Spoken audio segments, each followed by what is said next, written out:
दोस्तों एक बार फिर से आपका स्वागत है। आज हम बताएंगे पुदुचेरी में ओपिनियन पोल कैसा रहेगा। पुदुचेरी में कांग्रेस डीएमके की गठबंधन सरकार ने सत्ता खो दी है। सोमवार को विश्वास मत परीक्षण होना था, लेकिन मुख्यमंत्री वी नारायण स्वामी ने इसके पहले ही सदन से वॉकआउट कर दिया, जिसके बाद पुदुचेरी विधानसभा स्पीकर ने ऐलान किया कि नारायण स्वामी सरकार ने यहां बहुमत खो दिया है।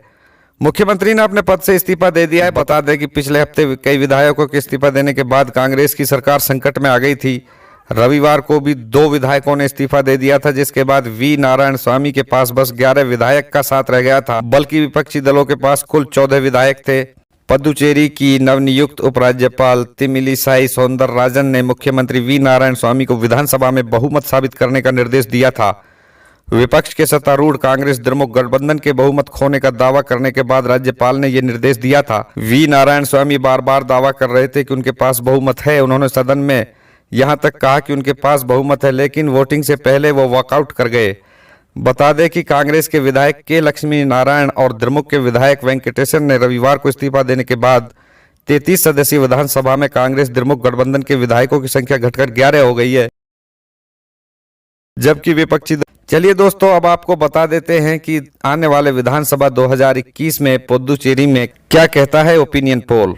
साल 2021 चुनावों का साल है और इस बार 5 राज्यों में विधानसभा चुनाव होना है। बंगाल, तमिलनाडु जैसे बड़े राज्यों के अलावा इस बार केंद्र शासित प्रदेश पुदुचेरी में भी विधानसभा चुनाव होना है।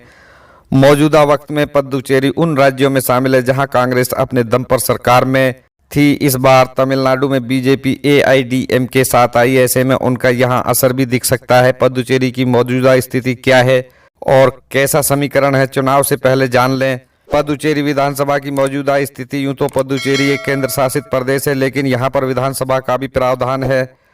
मौजूदा वक्त में पुदुचेरी में कांग्रेस की सरकार थी जो अब गिर चुकी है और वी नारायण स्वामी मुख्यमंत्री थे जो अब नहीं है। केंद्र के प्रतिनिधि के तौर पर यहां किरण बेदी उपराज्यपाल थी जो अब नहीं है। पुदुचेरी विधानसभा में कुल 30 विधायकों की संख्या है, जबकि यहां एक ही लोकसभा सीट है। इस विधायकों के अलावा पुदुचेरी में 3 विधायकों को मनोनीत भी किया जा सकता है। अभी किस पार्टी के पास कितनी सीटें। पुदुचेरी में मौजूदा वक्त में कांग्रेस डीएमके का गठबंधन सत्ता में है और एनडीए विपक्ष में। 2016 विधानसभा चुनाव के हिसाब से कांग्रेस 15, डीएमके 2, एआईएनआरसी 8, एआईडीएमके 4, निर्दलीय 1, बीजेपी 3। पुदुचेरी में करीब 10 लाख वोटर है जो इस बार राजनीतिक दलों की किस्मत का फैसला करेंगे। यूपीए बनाम एनडीए के बीच की लड़ाई तमिलनाडु की तरह ही पुदुचेरी में भी इस बार एनडीए और यूपीए में जंग देखने को मिल सकती है।